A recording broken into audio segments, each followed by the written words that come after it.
My wife called our marriage just paperwork, triggered a calculated divorce coup, lost her arrangement, and I reclaimed my life fully finally now.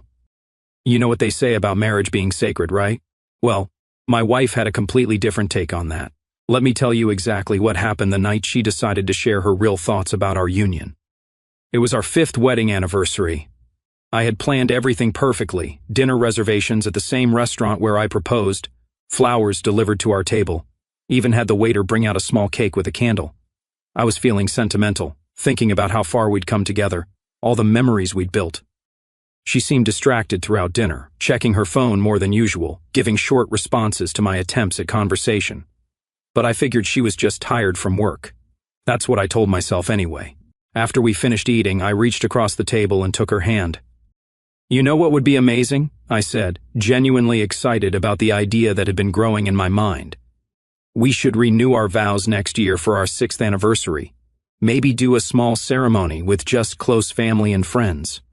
She looked up from her phone with an expression I'd never seen before. Not quite annoyed, but definitely not interested.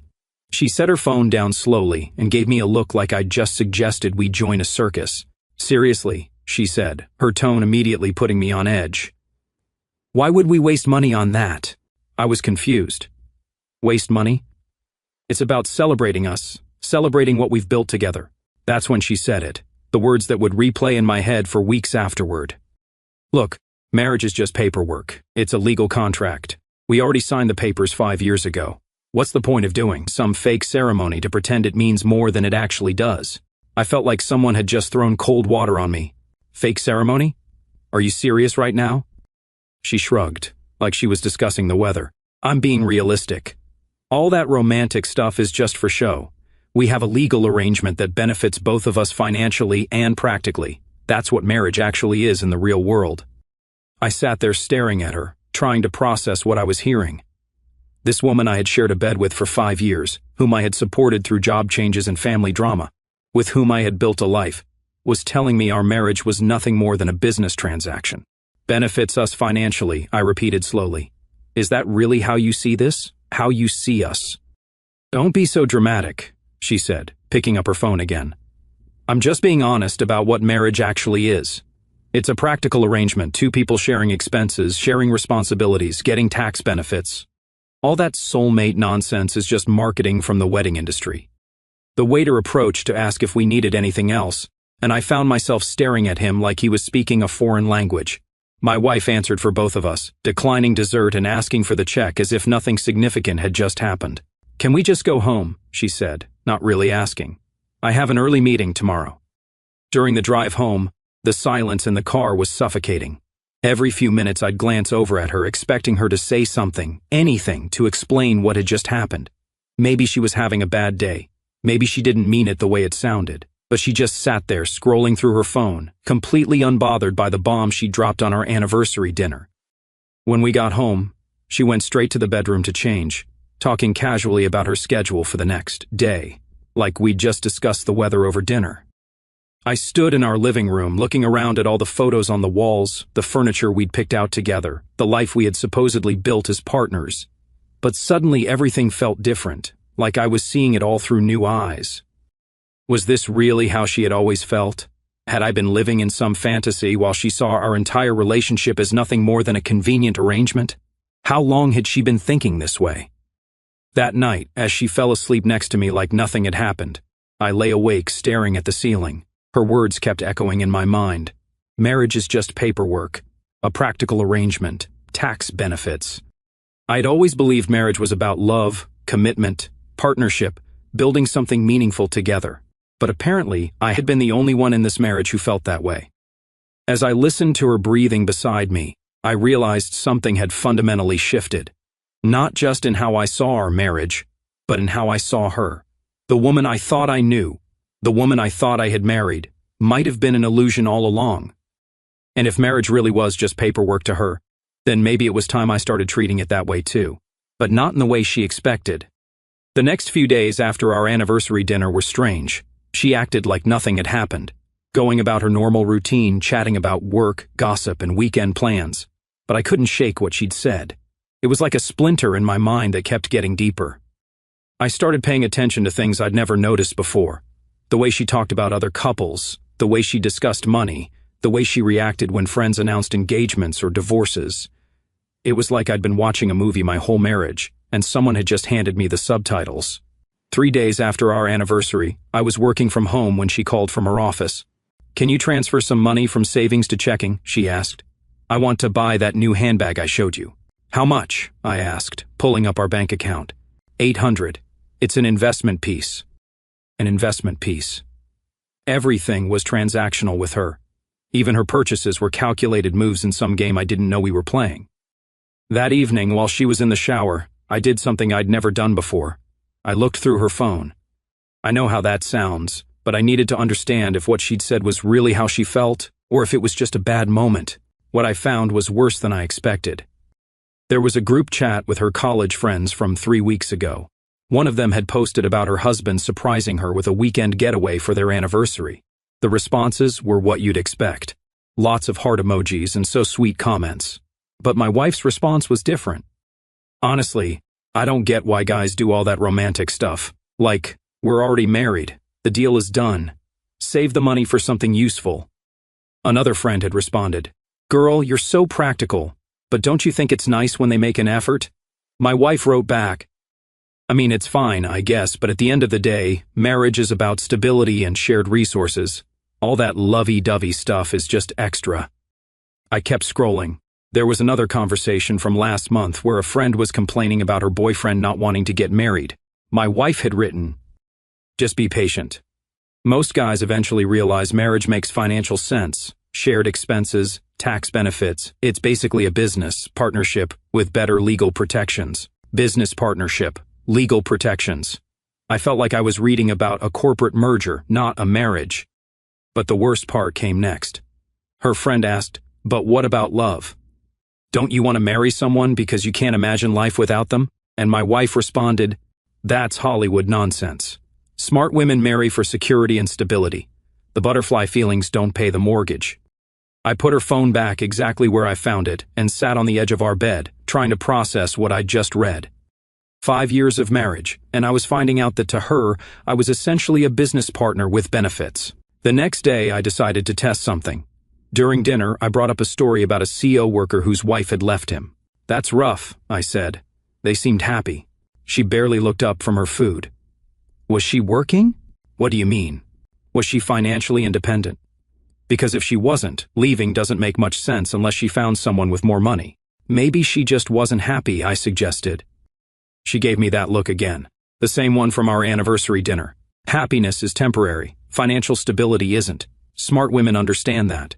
There it was again. Everything reduced to dollars and cents. Over the next week, I started noticing other things. How she never initiated physical affection unless I did first. How she talked about our future in terms of retirement plans and property investments. Never about dreams or adventures we might share. How she viewed our friends' relationships through the lens of who was winning financially. The breaking point came one Saturday morning while we were having coffee. She was scrolling through social media and suddenly laughed. "What's funny?" I asked. She turned her phone toward me. It was a post from another couple we knew celebrating their 10th anniversary with a romantic getaway. 10 years and he's still doing all this romantic stuff, she said, shaking her head. "I bet she's laughing all the way to the bank. She's got him completely wrapped around her finger." "Maybe he does it because he loves her," I said. She looked at me like I just said something incredibly naive. Love doesn't last forever, but a good financial arrangement does. She's smart to keep him thinking it's about romance. That's when it hit me. She didn't just see our marriage as a business arrangement. She saw me as someone she had successfully manipulated into providing for her while giving back the absolute minimum required to keep the arrangement going. All those times I'd planned surprises, bought her gifts, made efforts to keep the romance alive. She had seen it as me being a sucker. I was married to someone who saw me as a means to an end, not as a partner, not as someone she loved, but as someone she had locked into a contract that benefited her. That night, as she fell asleep next to me again, I made a decision. If she wanted to treat marriage like a business arrangement, then it was time I started reading the fine print. And if she thought she was the only one who understood how contracts worked, she was about to learn something new. Because every contract has terms, and every contract can be terminated. Once I understood what I was dealing with, I knew I had to be smart about my next move. She had been playing chess while I thought we were just having a conversation. Now that I knew the game, it was time to play it better than she ever could. The first thing I did was take a day off work without telling her. I told her I was going to the office as usual, but instead I drove across town to meet with a divorce attorney. I had done my research and found someone with a solid reputation for handling complex cases. The attorney was a sharp woman in her 50s who listened to my situation without judgment. When I finished explaining, she leaned back in her chair and smiled slightly. "So, your wife thinks marriage is just a business arrangement?" she asked. Those were her exact words. "Well then, let's make sure she gets exactly what she asked for, a purely business dissolution." We spent 2 hours going through my options. Since we'd been married 5 years and had joint assets, there were specific procedures to follow. The good news was that I had been documenting everything carefully over the years, keeping records of all our major purchases and financial decisions. The key here, the attorney explained, is that she's going to expect you to be emotional about this. She'll expect you to fight for the relationship, to try to work things out. But if you approach this as the business transaction she claims it is, you'll have the advantage. I liked the sound of that. We discussed timelines, paperwork, and strategy. I learned about asset division, how to protect myself financially, and the importance of having everything documented properly. By the time I left her office, I had a clear plan and a retainer paid. The next step was organizing my financial information. I spent my lunch breaks over the next week making copies of bank statements, investment accounts, and property documents. I opened a new bank account at a different branch and started redirecting my direct deposit there. Nothing illegal or sneaky, just making sure I had access to my own money. At home, I maintained the same routine as always. I was pleasant, helped with household tasks, acted like everything was normal. But I was watching and listening to everything differently now. She made it easy for me. Every day seemed to bring new evidence of how she really felt about our marriage, like when her sister called to announce her engagement, and my wife's first question was about the fiancé's salary.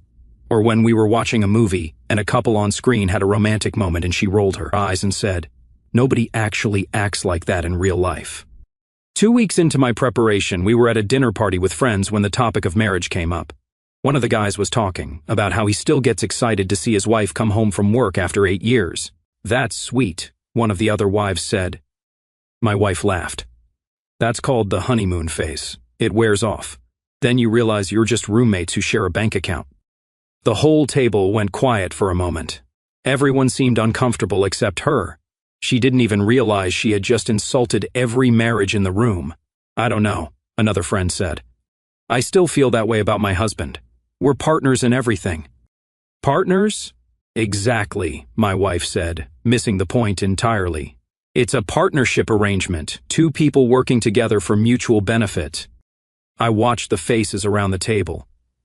These were people who had known us for years, and they were hearing a side of my wife they had never seen before. The looks on their faces told me everything I needed to know about how normal people viewed what she was saying. On the drive home, she was actually pleased with herself. "I think I gave them some good perspective tonight," she said.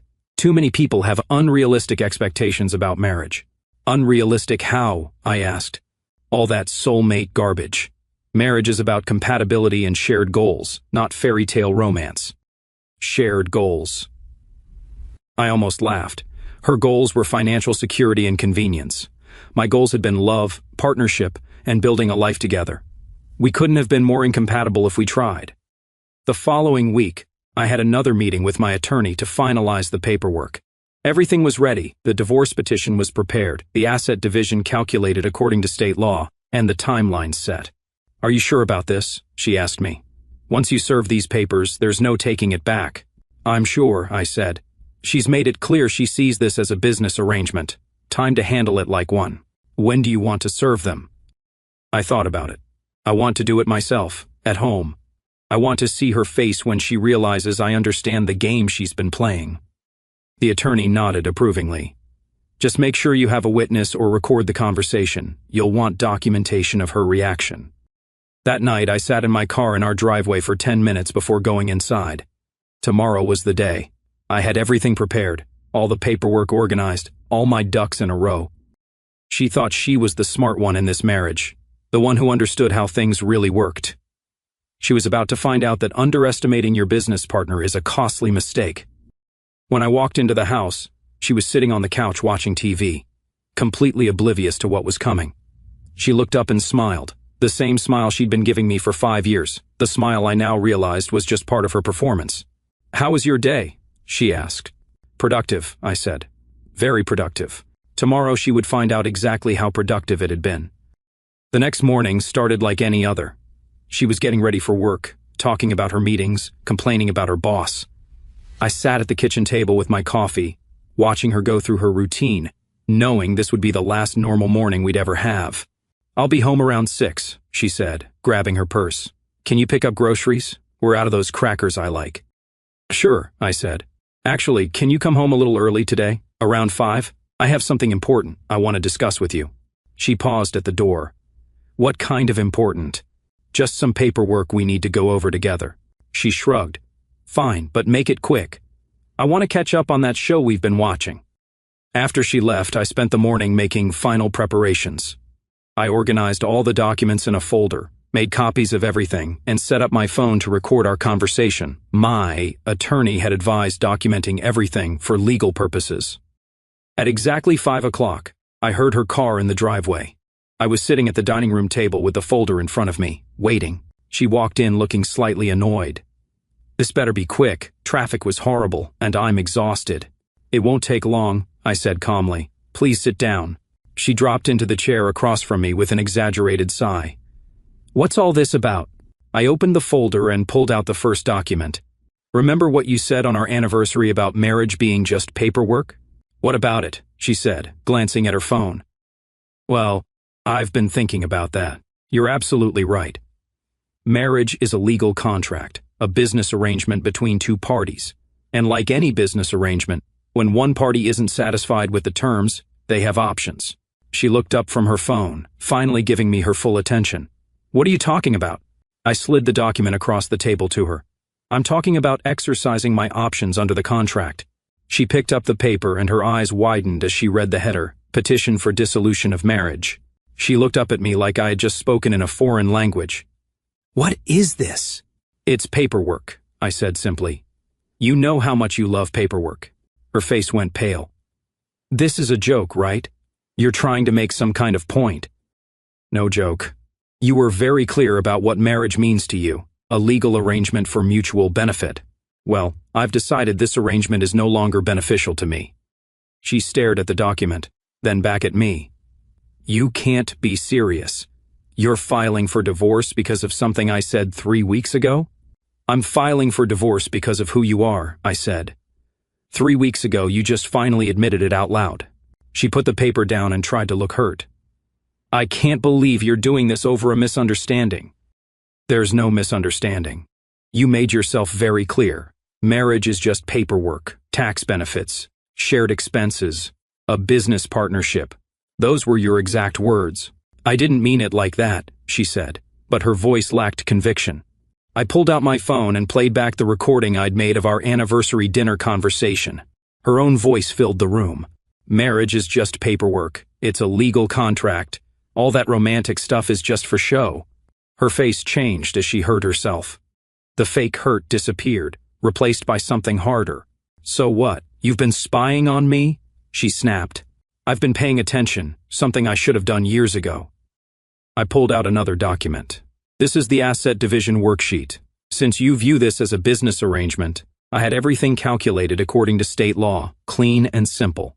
She grabbed the paper and scanned it quickly. "You want to split everything 50-50?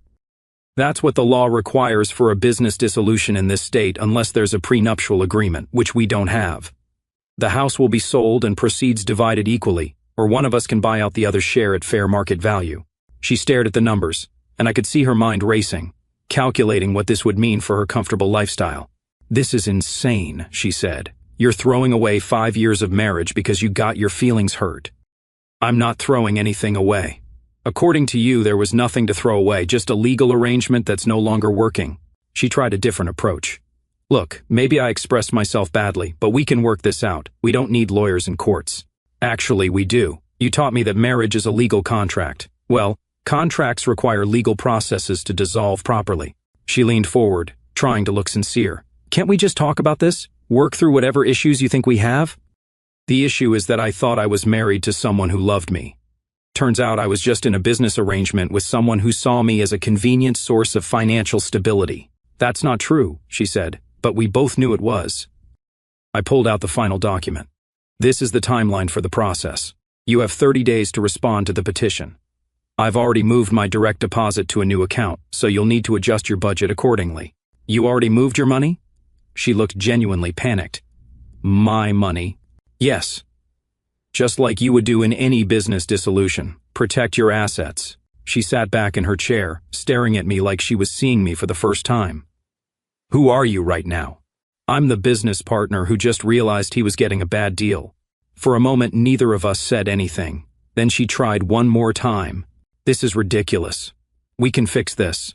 I'll be more romantic or whatever you want. I don't want you to perform romance for me. I want a partner who actually values what we have together. And you've made it clear that's not who you are. She picked up the divorce papers again, reading through them more carefully this time. So that's it? You're just done? You were done years ago. You just never told me. She stood up abruptly, her chair scraping against the floor. Fine. If this is how you want to play it, then let's play. This isn't a game, I said. This is business, just like you wanted. She grabbed her purse and headed for the door. I'm staying at my sister's tonight. We'll see how you feel about this tomorrow. The papers are already filed, I called after her. Tomorrow doesn't change anything. The door slammed behind her, and for the first time in weeks the house was completely quiet. I sat there for a few minutes, looking at the empty chair across from me. 5 years of marriage ended with paperwork, exactly like she said it should be. She didn't come home the next night either, or the night after that. I figured she was at her sister's, probably trying to convince everyone I had lost my mind over nothing. On the 4th day, she finally called. We need to talk, she said, her voice less confident than usual. We can talk through our attorneys, I replied. Don't be ridiculous. I'm coming over tonight. She showed up around 7 with a bag of takeout from my favorite restaurant. Her strategy was obvious, but I had to admire the effort. I brought dinner, she said, setting the bag on the counter like nothing had happened. I already ate. She unpacked the food anyway, moving around the kitchen like she still lived there. Look, I've been thinking about what you said. Maybe I wasn't as clear as I should have been about my feelings. You were perfectly clear. She turned to face me, putting on her best sincere expression. I love you. I know I don't always show it the way you want, but I do. Love, I repeated. Interesting choice of words. Last month you told your friends that love doesn't pay the mortgage. Her face tightened slightly. You went through my phone. I paid attention to my business partner's communications. Due diligence. She tried to laugh it off. That was just girl talk. You can't take that seriously. I take everything seriously now, especially contracts. For the next hour, she tried every approach she could think of. She promised to be more romantic. She suggested couples therapy. She even offered to renew our vows, apparently forgetting she had called that idea a waste of money. You're being stubborn, she said finally. This is just your pride talking. My pride? I almost smiled. No, this is my business sense talking. I've realized I'm in a partnership where only one person is benefiting. That's not true. We both benefit. Really. Name one thing you've done in the last year that was for my benefit and not yours. She opened her mouth, then closed it, then opened it again. I support your career. You complain when I work late because it means you have to cook dinner. I take care of the house. You hire a cleaning service that I pay for. She was getting frustrated now. Fine. Maybe I haven't been perfect, but you can't just throw away our whole marriage. I'm not throwing it away. I'm dissolving a business arrangement that's no longer profitable. That's when she finally dropped the act. You know what? You're being childish. So I'm practical about marriage. So what? At least I'm honest about what it really is. You're right. You are honest. Brutally honest. And honestly, I deserve better than someone who sees me as a walking ATM with benefits. She stared at me for a long moment. You really think you're going to find someone better? I think I'd rather be alone than with someone who thinks love is a marketing scam. Good luck with that, she said, her mask finally slipping completely. You'll realize what you gave up when you're eating frozen dinners and doing your own laundry. At least I'll be doing it with someone who actually respects me. Who? Yourself. She grabbed her purse and headed for the door again. Fine, but don't come crawling back when you realize how good you had it. I won't, I said. This business arrangement is permanently closed. After she left, I sat in the quiet house and realized something. For the first time in months, I felt completely calm. No more wondering what she really thought about us. No more pretending her coldness was just her personality. No more accepting scraps of affection and calling it love. The paperwork was filed. The lawyers were handling the details. The business was being dissolved according to legal procedure, just like she wanted it. The divorce was finalized 4 months later. She tried to contest the asset division, claiming she deserved more because she had contributed to the household, but her own words came back to haunt her. When her attorney asked about the emotional investment in the marriage, she couldn't help herself. Emotions don't matter in a business arrangement, she told the mediator. This should be handled purely on financial terms. Her own attorney looked embarrassed. Mine just smiled and said, "We agree completely." The house sold quickly. We split the proceeds exactly 50-50, just like any business dissolution. She got half of everything, which was more than fair considering how little she had actually contributed to our partnership. The day I signed the final papers, I felt something I hadn't felt in years. Relief. Not just from ending the marriage, but from finally understanding what I was worth. I had spent 5 years with someone who saw me as a convenience, a service provider, a financial security blanket, someone who thought romance was stupid and love was marketing, someone who measured relationships by tax benefits and shared expenses. But here's what she never understood. When you treat someone like a business transaction, you can't be surprised when they decide to take their business elsewhere. 3 months after the divorce was final, I ran into her at a coffee shop. She was with some guy I didn't recognize, and she looked different, harder somehow, less confident than she used to be. "How are you doing?" she asked, like we were old friends. "Great," I said, and I meant it. She glanced around the coffee shop. "Are you seeing anyone?" "I'm seeing myself clearly for the first time in years." She didn't seem to know what to say to that. The guy with her looked uncomfortable, like he could sense the tension. "Well," she said finally, "I hope you're happy." "I am. Turns out when you stop accepting scraps and start demanding respect, life gets a lot better." As I walked away, I heard her explaining to her new guy that I was her ex-husband and that the divorce was complicated. I almost laughed. There was nothing complicated about it. She had taught me that marriage was just paperwork, so I filed different paperwork. She had taught me that relationships were business arrangements, so I terminated an unprofitable contract. The best part? I had learned to value myself the way I deserve to be valued. Not as someone's financial security plan, not as a convenient arrangement, but as a man who deserved genuine love and respect. And if I never found that again, at least I would never again settle for someone who thought love was a scam and marriage was just a legal contract. Because real men don't beg for respect, they demand it, and when they don't get it, they walk away with their dignity intact. That's exactly what I did. And I've never looked back. Our story has come to an end. If you've made it this far, how about subscribing to our channel? It helps us immensely. I've selected 2 other videos for you that I'm sure you'll enjoy. Feel free to click on them. I'll be waiting for you in the next story. See you soon.